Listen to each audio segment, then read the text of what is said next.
muggy day. Sky's gloomy, air's all wet. Oh, man. At least let me finish my sentence. Ugh.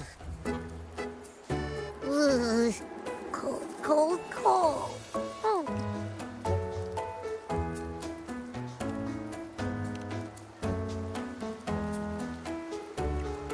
All right.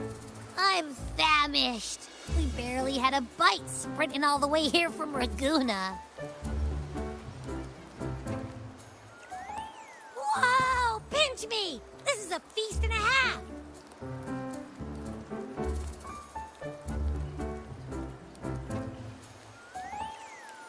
Hey, Rover.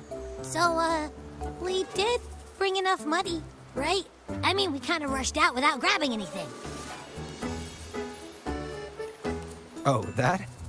Don't worry. Money's not an issue. Augusta made sure we're covered. All our food and lodging here in Septimont is billed straight to the F4's palace. But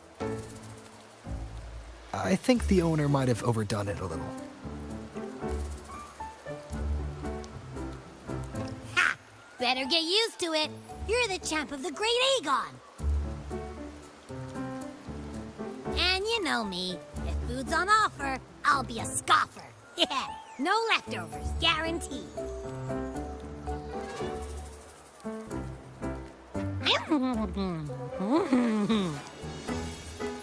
Free stay, free meal. The chef really knows how to treat guests. Maybe we should, hang around a bit longer.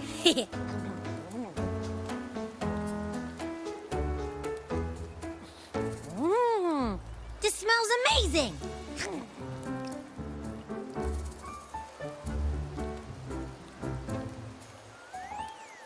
Abby, what do you think Imperator wants me to find? If Cardathea's right, the last clues should be somewhere on the Sanguis Plateaus. We're so close to the finish line, just one step away. But our pace is slowed. Relax. We're already back in Septimont. What's the rush? I remember Lupa said there's this weird blight cloud hanging over the Sanguis Plateaus.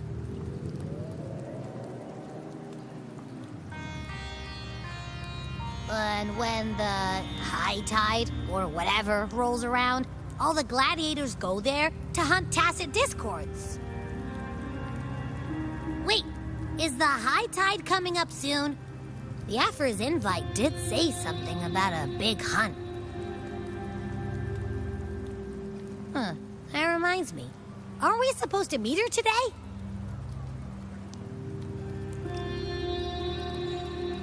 A messenger came this morning. Augusta is dealing with an emergency, so our meeting's postponed. It looks like it'll be a while. An unexpected change. It's throwing everything off course. I don't like the feel of it. And why me for this hunt? If it's about the Great Aegon. The messenger said none of the other gladiators were invited.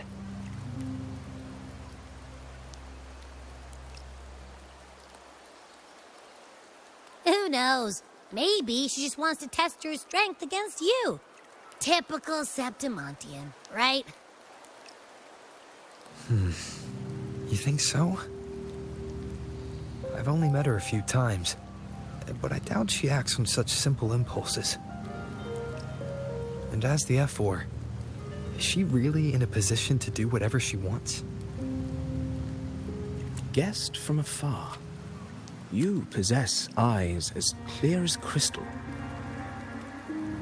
But what troubles you so that eyes once bright as the highland sky now darken with rolling clouds?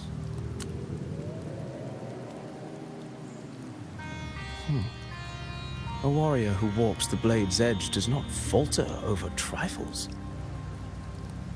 The clouds, if I may guess, are cast from the throne. At the peak of Capitolini Hill, beneath the pale walls of the Ephes Palace, secrets lie buried. And the most intricate among them are those born from the pursuit of power. Even one as honorable as the Epher must learn when to be ruthless.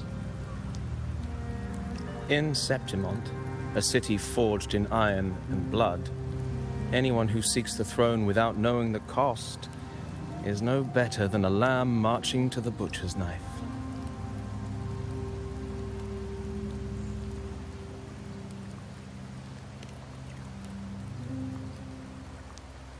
I am Nestor, a traveling poet.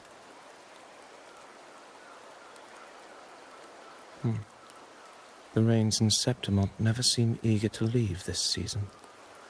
So then,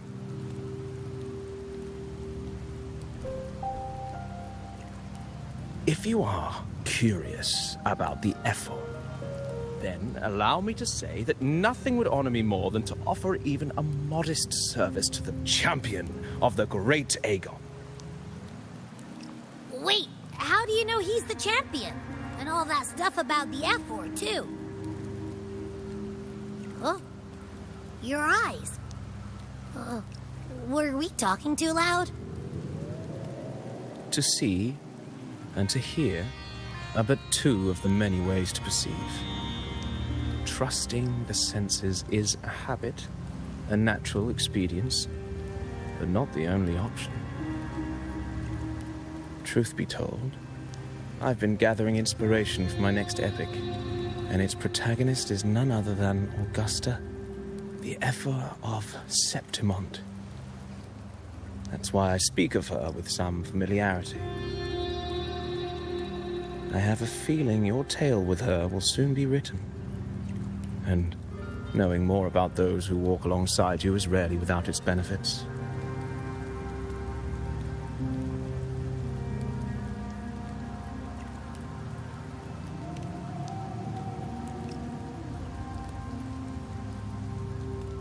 Augusta.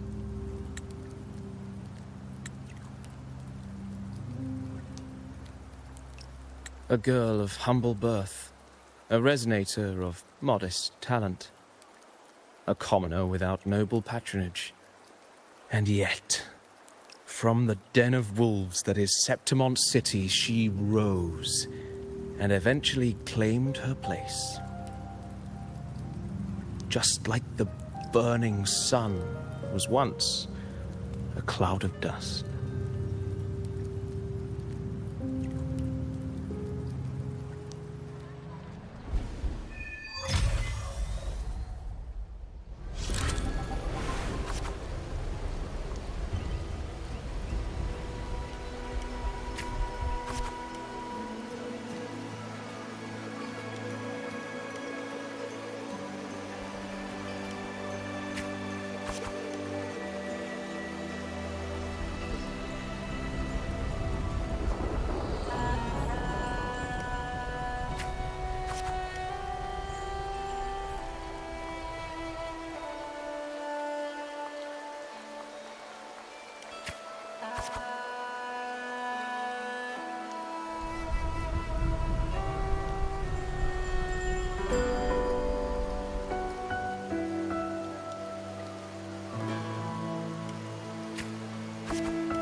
fail enough times, and you might eventually succeed.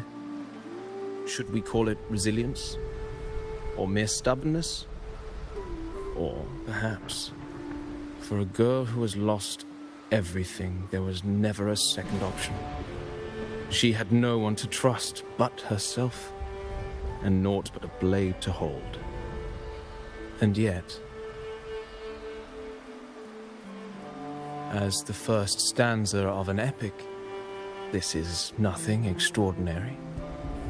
Since the lament, across the scorched lands of Solaris, I've heard this story repeat itself, again and again. Greatness. Yes, our era has certainly seen it. But true greatness is never found on the first page of a story.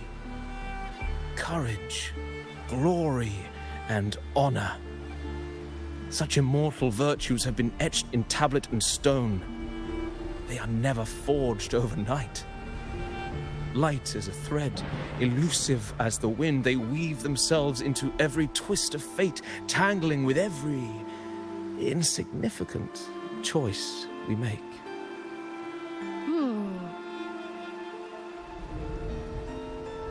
I don't know. It's just unbelievable. The Augusta he's talking about, and the F word we saw in the arena. No way they're the same person.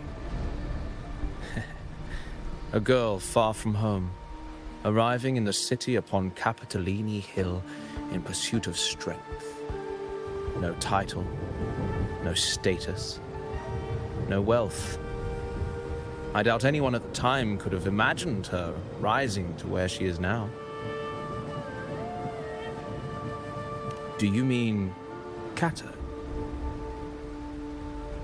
Do you believe Kato handed her that final victory on purpose, and that his scathing words were a test of her resolve? Then Kato must have been an idealist to place his faith in a girl with nothing to her name. Now, why don't we keep this question in mind and see where the story leads us?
merely the rough shape of a short epic. This is all I can offer about the F4.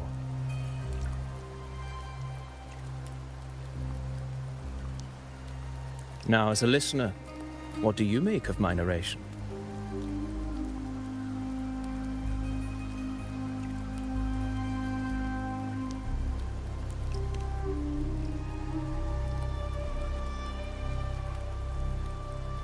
I appreciate your kind words, my generous listener.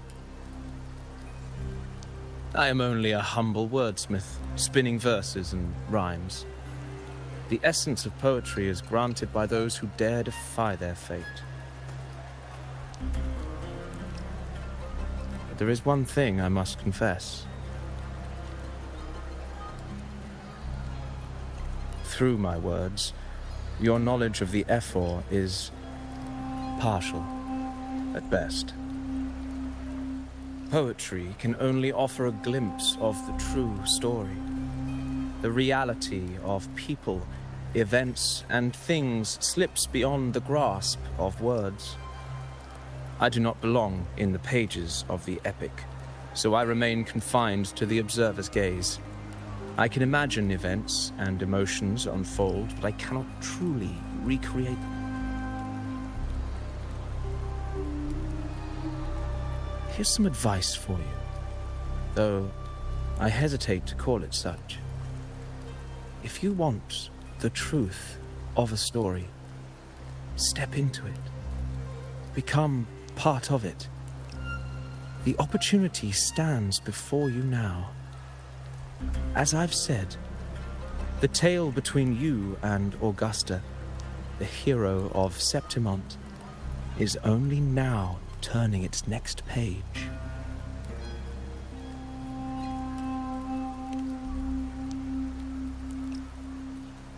It's not difficult to see.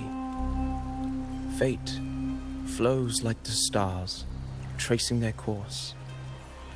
Your destination is written in the steps you take.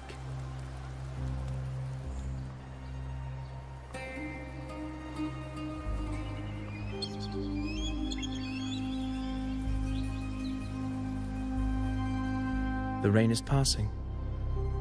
I hear it ceasing its symphony upon the earth. It is time for farewells.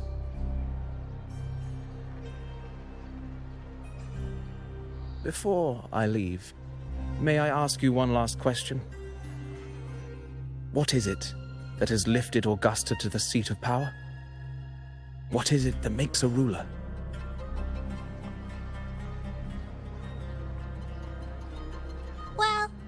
I'd say strength. Let's be real. There's no way Augusta could have passed those trials without strength. Rover, what do you think?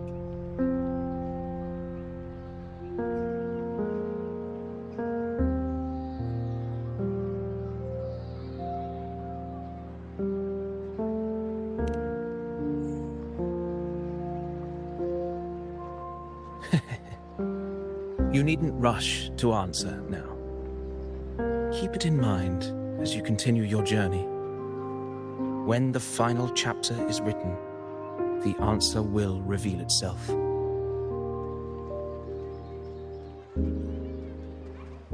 Farewell, my friend. Our paths crossed by fate and by chance. Soon, after this brief encounter, everything about me will be gone with the wind. But you, your epic continues.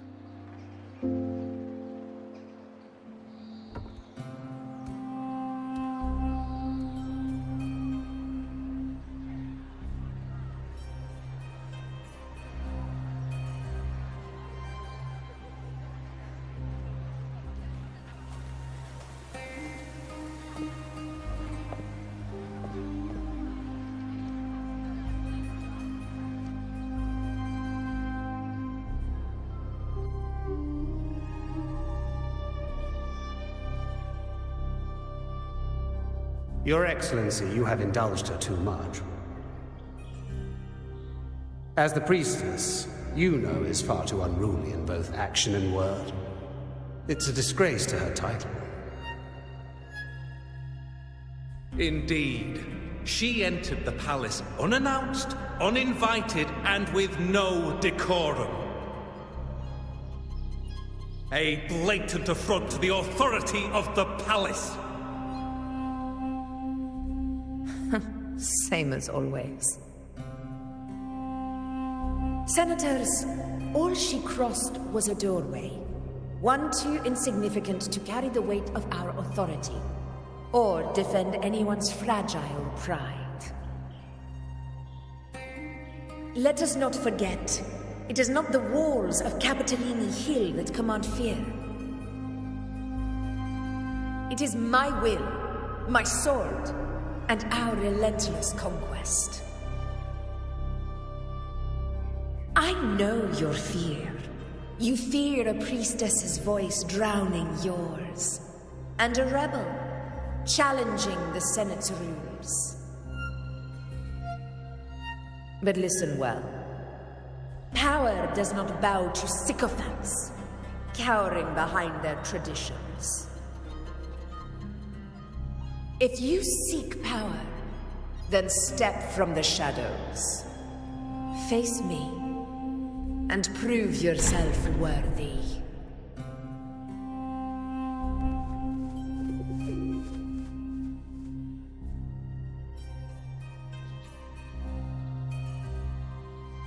Took you long enough, Augusta. Handling the senators takes time. You know that. Well, to keep our esteemed priestess from waiting, maybe next time I'll just leave them to their own devices. I'll make sure they record every detail of your feat, and relay it word for word to Grandmother Lilibet. Priestess Iuno, unruly behavior, left Tetragon Temple without permission, and trespassed into the Ephor's palace. I wonder, who will lose it first? Lilibet or you? Let those old foxes report me all they want. If they step into the tetragon left foot first, I'll shoot the left. Right foot first, I'll shoot the right.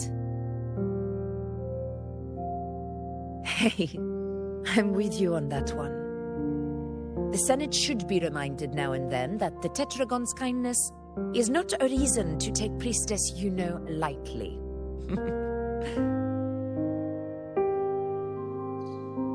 Why didn't you wait there? I had everything handled. We depart for the hunting ground tonight. If anything changed, you could have reached me by my terminal. You didn't need to come all the way here. I want you free of duty until that day arrives. You're overthinking it, Augusta. I'm here to see that person. Grandmother Lilibet said his fate is one of unknowable void. Sounds intriguing enough to make time for.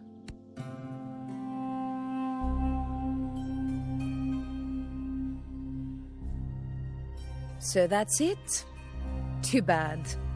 The ship from Laguna won't dock until tomorrow morning, and we'll be gone by then. Ugh, what a hassle. Patience, you know. The warrior has accepted the invitation. So, you'll have plenty of time to meet during the hunt.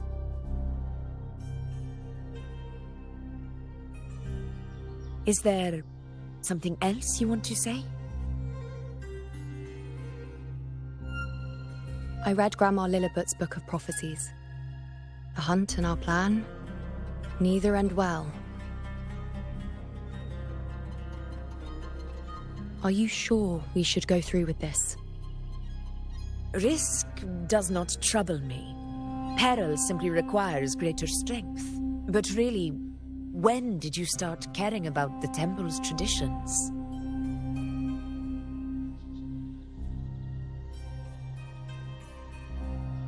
O ye faithless of Septimont, the divinity is enraged. Should your ruler defy their will again, Doom shall be your fate.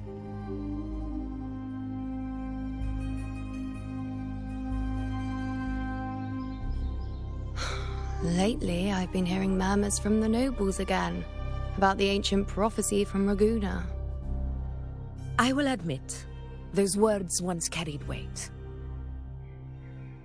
But when our ancestors crossed the waters and climbed these hills, Raguna's divinity didn't get a seat on the ship. And the priestesses all said the prophecy was incomplete. Only the hero of heroes, wielding extraordinary power, risen from the dark tides, shall bring eternity to Septimont.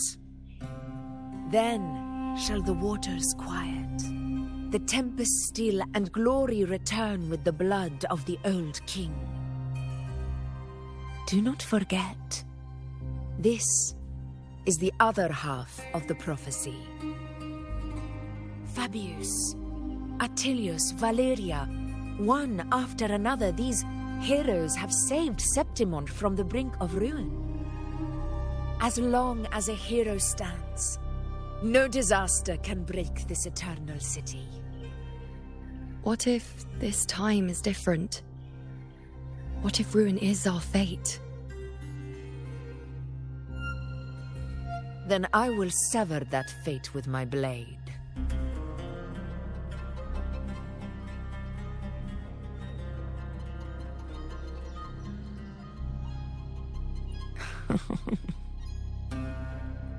What's so amusing? So, the fearless priestess Iuno can be frightened after all. But it's fine. If you're afraid, don't push yourself. I can handle this alone.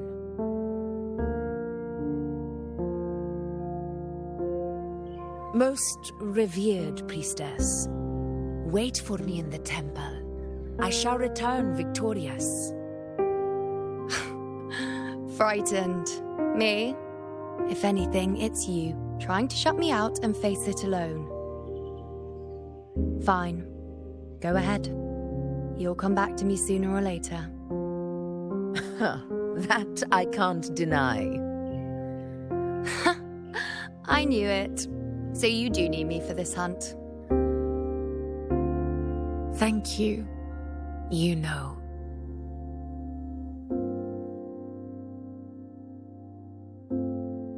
Why are you saying this?